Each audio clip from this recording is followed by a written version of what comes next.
Peace Leute und was geht ab? And welcome to my next video. It's the next creepy story and this is the Midnight Dancer. Let go.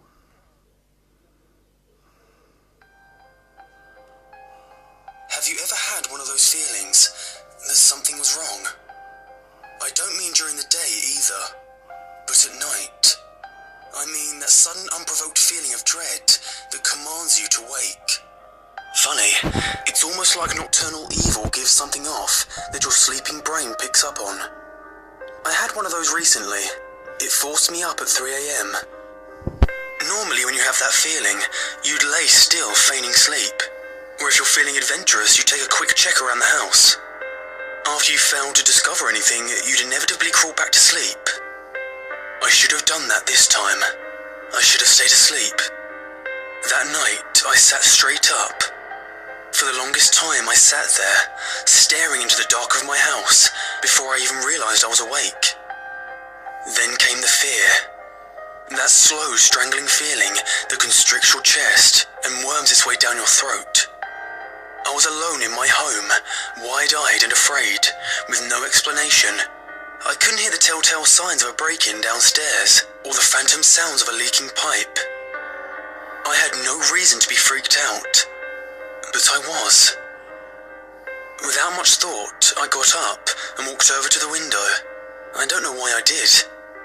I peeled back just enough of the curtain to poke my head through, and I stared out into my moonlit backyard. I should have stayed asleep. Outside, prancing around my garden, was a clown. It had ruffles around its sleeves and collar, baggy trousers, and floppy shoes. Its painted white face was even topped off with a big red rubber nose.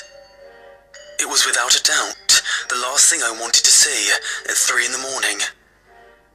It danced in complete silence, doing a step that only a madman or a child could understand. Its playful manner was haunting.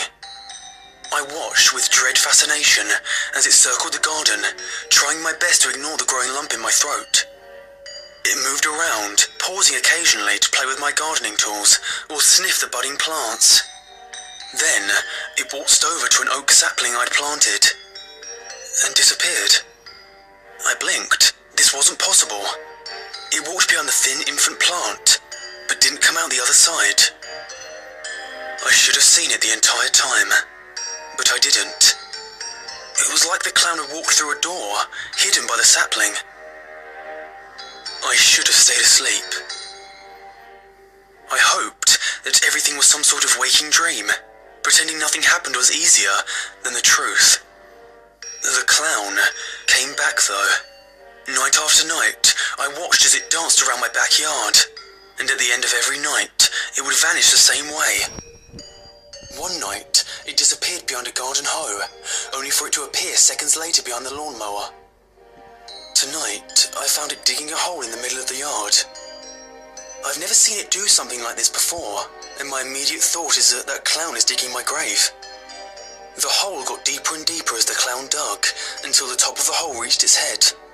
Once finished, it stood at the edge of the hole motionless, when out of nowhere, it jerked its head around. My heart pounded so hard that I could taste the copper in my mouth.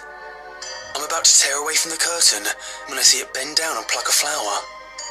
The clown put the stem between its teeth and planted the shovel firm in the ground before stretching out pretend suspenders and admiring its work like a farmer.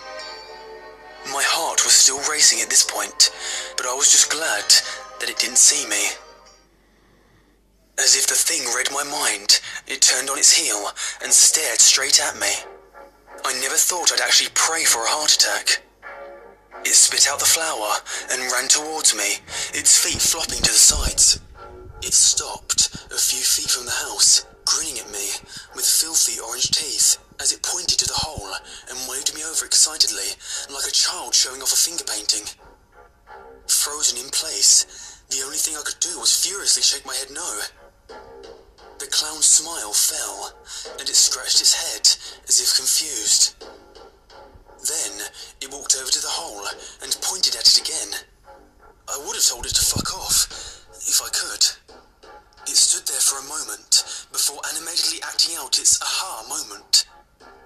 It then waltzed over to the planted shovel and disappeared behind it. I stared wide-eyed, hoping it would reappear in the yard like before. I silently prayed for this, until the moment I heard my closet creak open. I should have stayed asleep.